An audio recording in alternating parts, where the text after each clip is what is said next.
My name is Parastu Imami, and I'm the host of The Road to Success for Your Highly Sensitive Child. This podcast is about empowering parents of highly sensitive children to nurture their child's unique personality trait and create a path to success.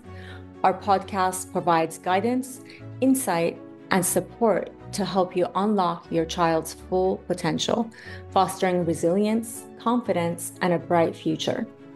If you're new to my podcast, please go back and listen to episodes 1 and 2 because they provide information on high sensitivity that all subsequent episodes will build upon. If you skip these episodes, you won't get as much out of this and all subsequent episodes.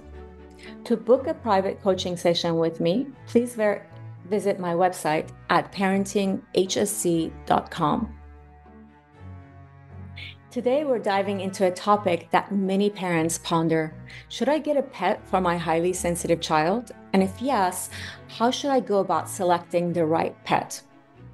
Well, I always advise my clients to get a pet for their highly sensitive child if they're able to and if they can give a great life to those pets. I'm an animal lover, so for me, it has to be a win-win situation, meaning that both the pet and your child are impacted in a positive way. Pets can bring immense joy, companionship, and most importantly, for a highly sensitive child, emotional regulation. But choosing the right pet requires careful consideration. So my guest, Romina, and I will be guiding you on how to select the right pet for your highly sensitive child. Welcome, Romina. It's so wonderful to have you here with me. Hi, Paris, too. How are you today? It's so great to be here. Thank you so much. It's so great to have you here. I'm so grateful that I'm able to have a guest such as yourself, who's a highly sensitive person and has highly sensitive children, because you understand this world really well, and you've had a lot of experience raising your children, so you have a lot of knowledge and wisdom to share with our audience. So thank you so much for making time to be here today. Oh, absolutely. It's something that a lot of people don't understand. And this is something that I didn't understand until much later in my life. So, understanding high sensitivity really helps just to make better decisions and support yourself um, when you feel things more deeply than others. Absolutely. I totally agree with that. So before you decide on which pet to get, you need to understand the level of effort it takes to take care of the pet. How much time will it take to feed them, to breathe, to bathe them, to walk them if it's a dog, for example? How much money will it cost per month, including incidentals? So once you've gathered all the necessary data, then you can first decide on whether or not you have the means to take care of a pet. And if the answer is yes, then you can decide on which pet category would make the most sense for you.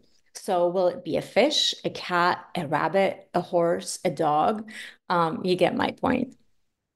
So, let's talk about the benefits of having a pet for a highly sensitive child.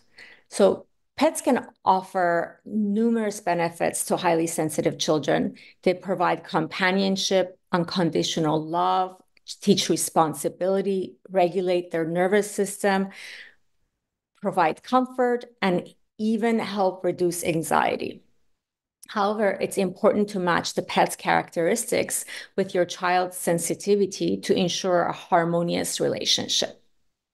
So, let's talk about some factors to consider. Each family is different, so what works for one child may not work for another. So, you know, you're the most knowledgeable person about your child as their parents. So, you take these factors, you figure out which one are applicable to you and which one, would really resonate with your child. So the first one is energy level. high energy pets like dogs require more active engagement, which can be overwhelming for some highly sensitive children. So you may consider lower energy pets like cats, for example. But as Romina knows, I have a very, very, very energetic dog.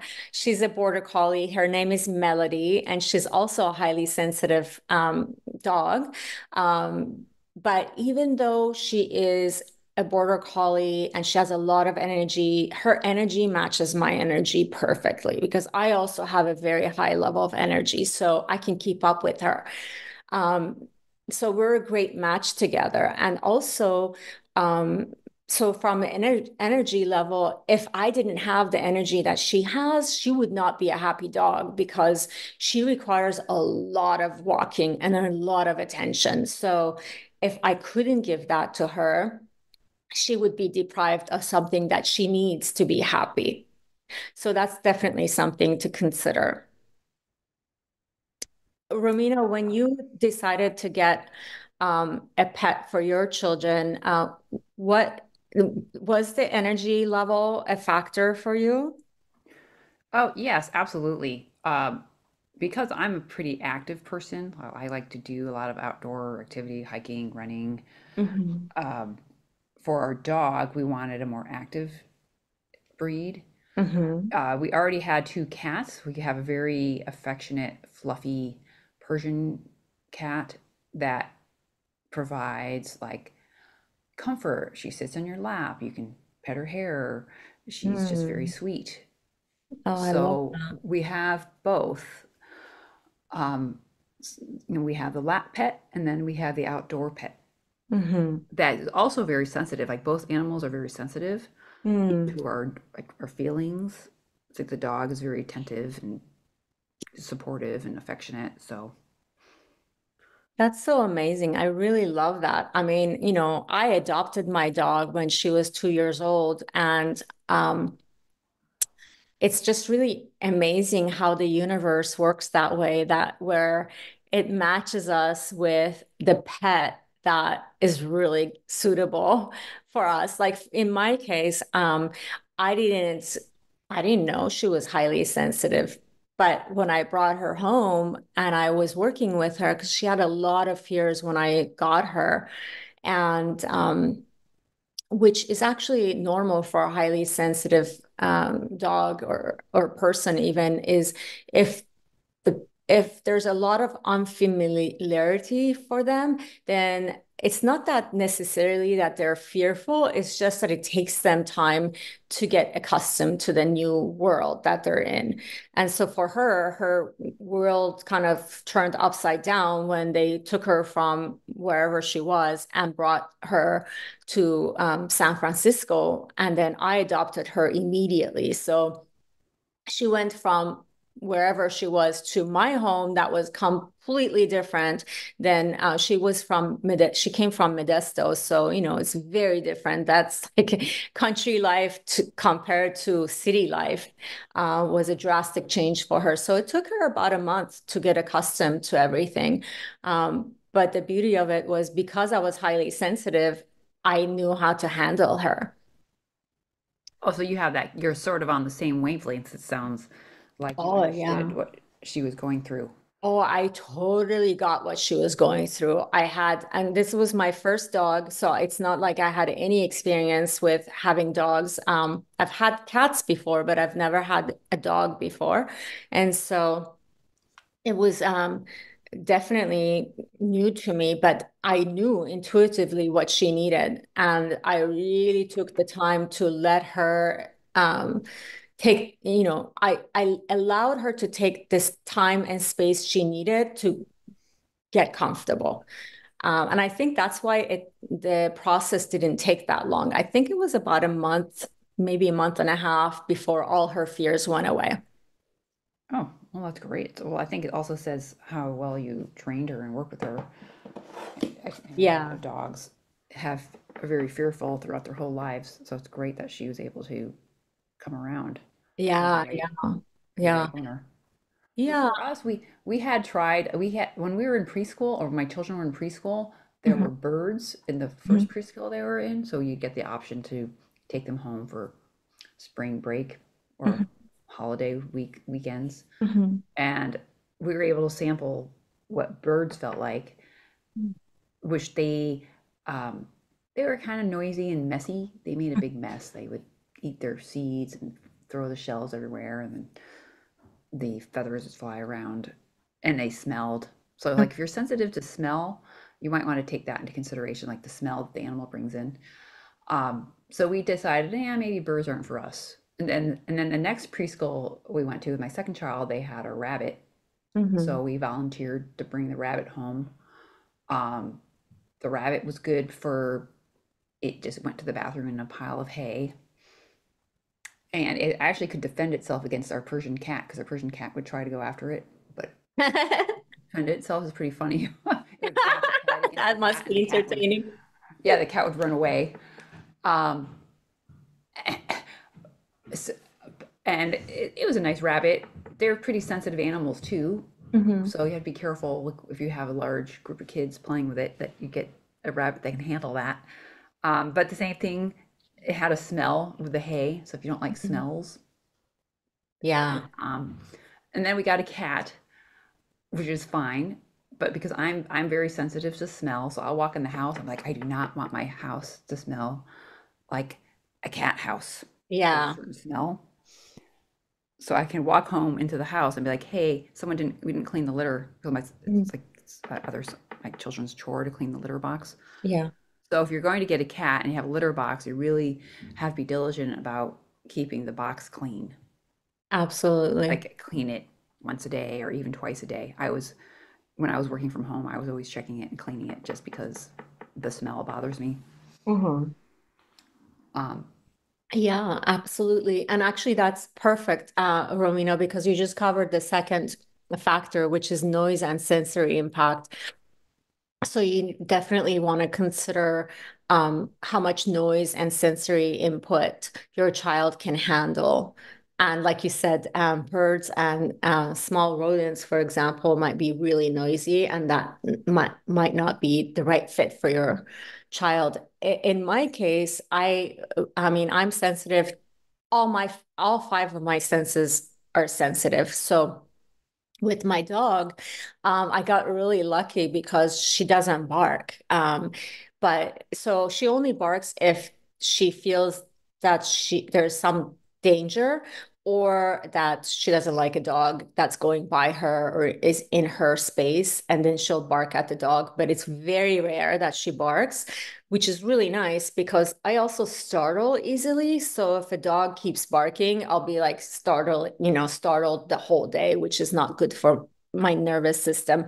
But my brother, he has this huge, I think it's a German Shepherd and a Black Lab mix. And oh my God, this dog doesn't stop barking. And my niece is the same as me. She's very sensitive to loud sounds. She's also highly sensitive, and she's sensitive to loud sounds. And she gets startled all the time. So can you imagine the poor girl? Her nervous system is constantly being triggered. So, and of yeah, course, they can't get rid of the dog now because it's part of the family. So she has to live with it. yeah, that she's probably under a constant state of stress, never knowing when the dog will bark. Yeah. And she gets I think you startled by it too. It's not just that, it's one, she doesn't like this loudness because it's a big dog. So the bark is extremely loud. Um, Oh, right. I think you yeah, can train the dog not to do that. I I'm know, not a but dog trainer, but yeah, you can, except for my brother is not very good at training his dog. So his dog that is not trained well, actually.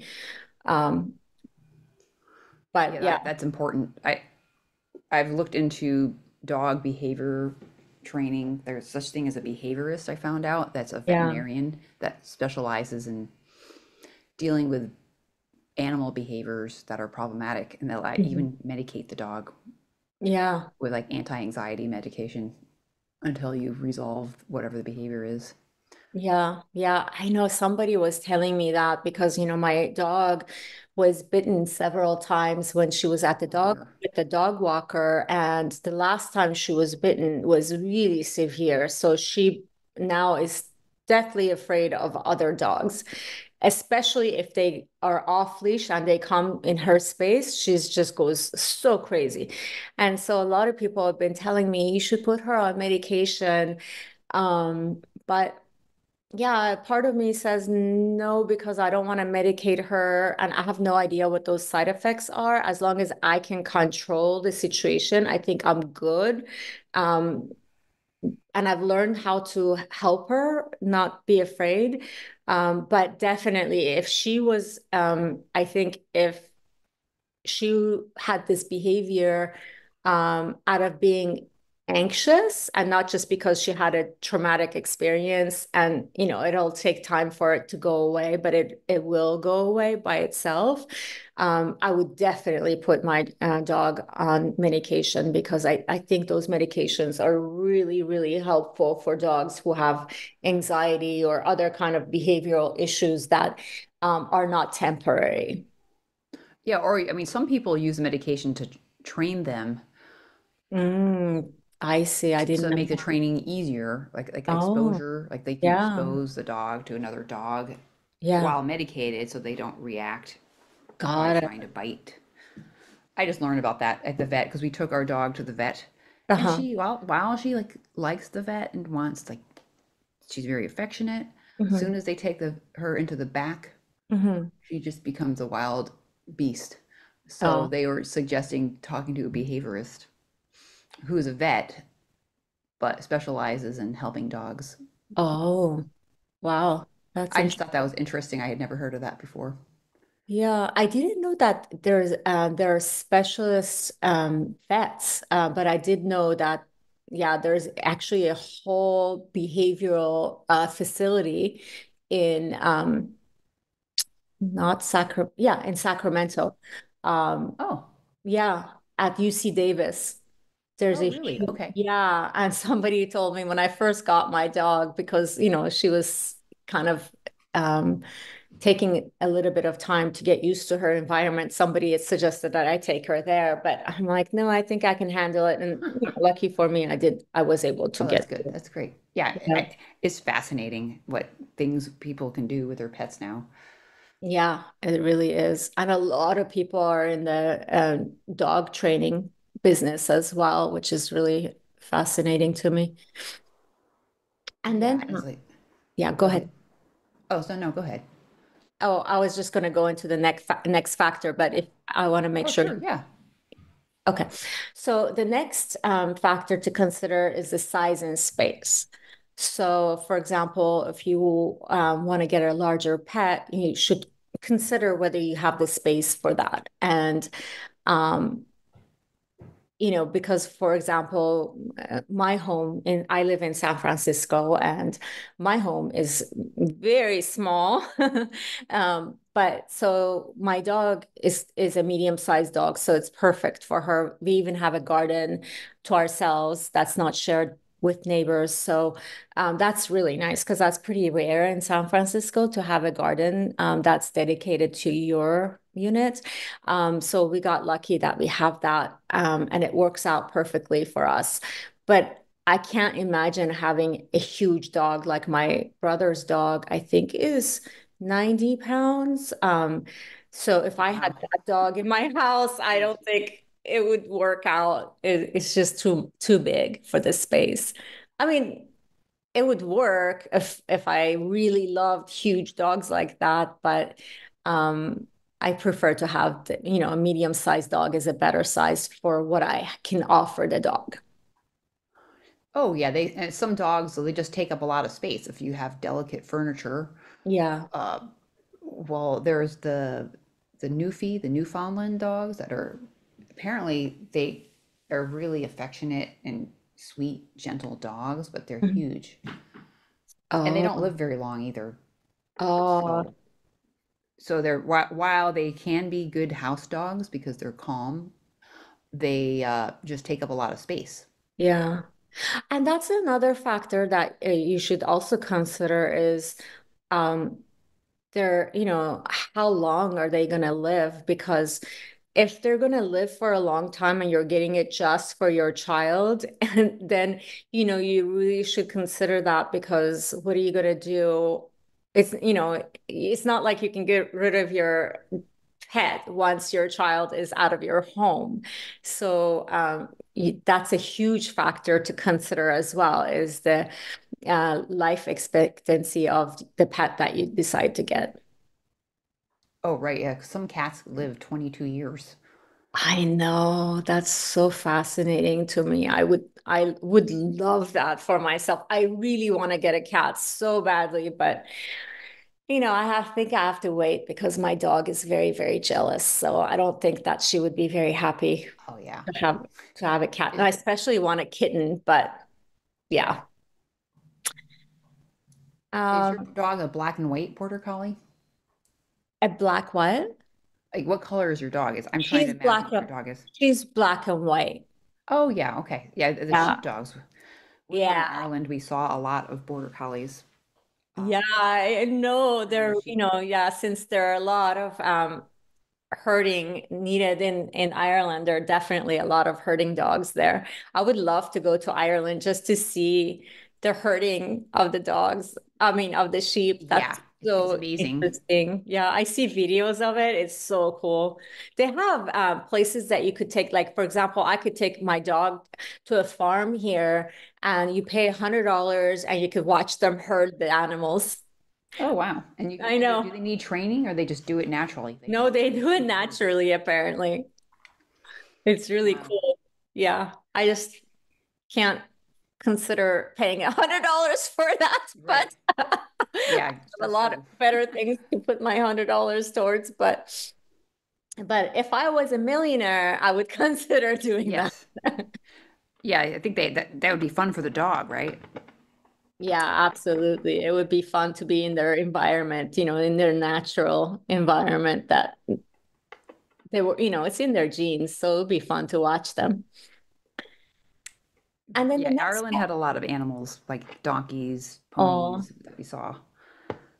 I love animals. I love being in places like that. I just came back from a yoga retreat and it was so fascinating because it was in Hawaii. It was you were like in a jungle and you were surrounded by animals. There were like you were doing yoga and in the foreground were all these pigs and piglets. Oh Oh, how my cute. God, they Oh my were gosh. so cute. The piglets were so adorable. Oh, And they were all gosh. very, very like they didn't scare you. At first I thought, oh my God, I've never been so close to a pig. Maybe I'm gonna, maybe they're gonna be scary.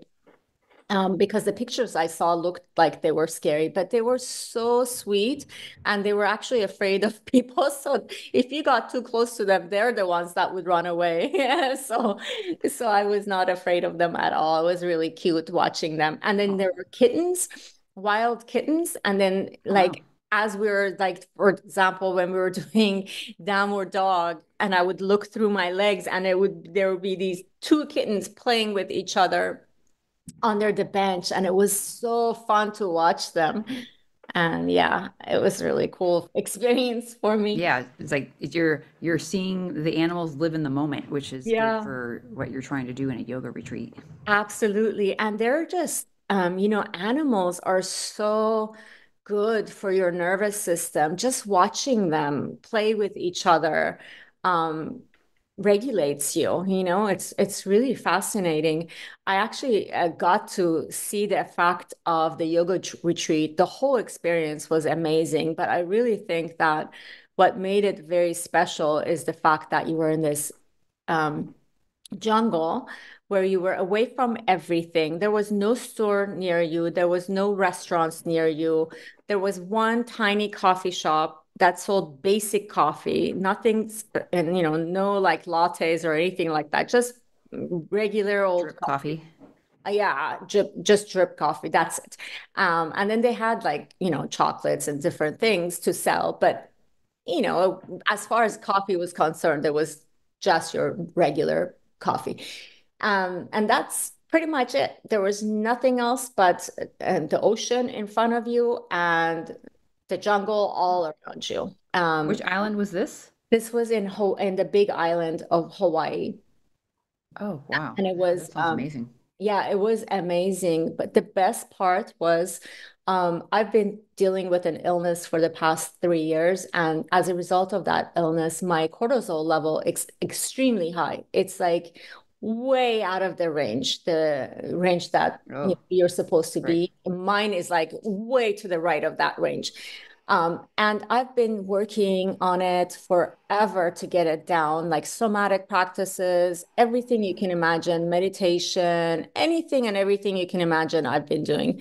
And it comes down maybe 1 point when I do a lot of work on it. When I came back, I happened to have lab work that I needed to get done for my physical, and part of it is the cortisol check. It was down by 10 points and I was finally in the normal range. I'm like, oh my God, if I knew that going to a yoga retreat is going to make my cortisol level come to normal, I would have done this a long time ago. Oh, But yeah, it was that's amazing. fascinating. Yeah, so it's really fascinating to see what the effect of course, it was, I'm not saying it was only the animals, but animals have an amazing impact on you and on your on your nervous system, and regulating yourself is, it's really, really helpful. Well, we do.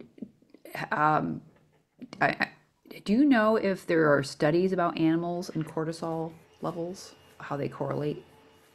Yes, I do know that animals, when you pet an animal, whether it doesn't matter what animal it is, it could be a cat, could be a dog, it could be a donkey, it doesn't matter. Any time you pet an animal, you release a serotonin, which is the opposite hormone to cortisol.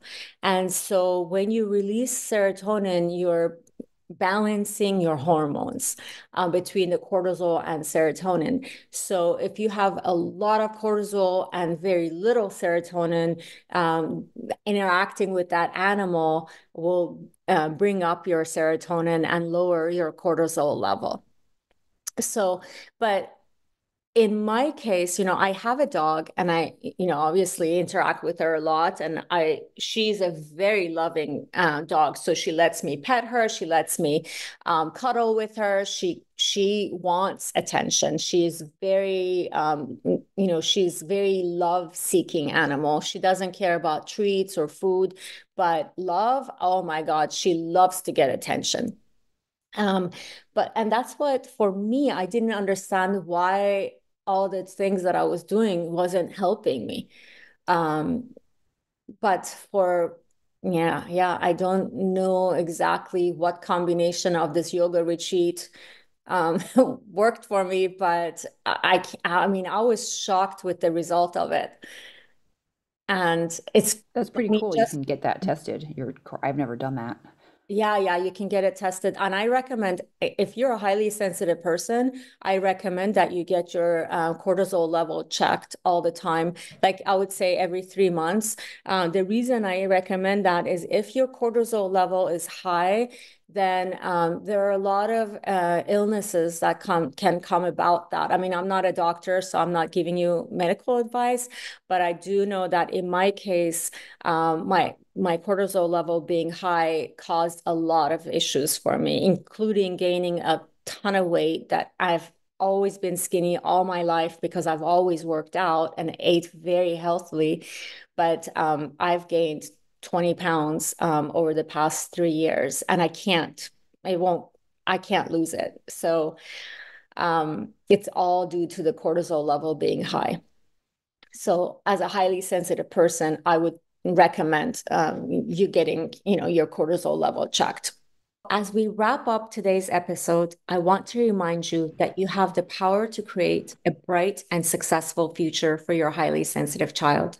Embrace their uniqueness, nurture their strengths, and provide them with the love and support they need. Together, we can pave a path to success that aligns with their sensitivity. Thank you for joining us today. And remember, you're not alone on this journey. We'll be there with more insights and inspiration in our next episode. Until then, keep believing in your child's potential because they truly are extraordinary. Stay tuned, stay inspired, and stay committed to setting your child up for success in life. To book a private coaching session with me, please visit my website at parentinghsc.com.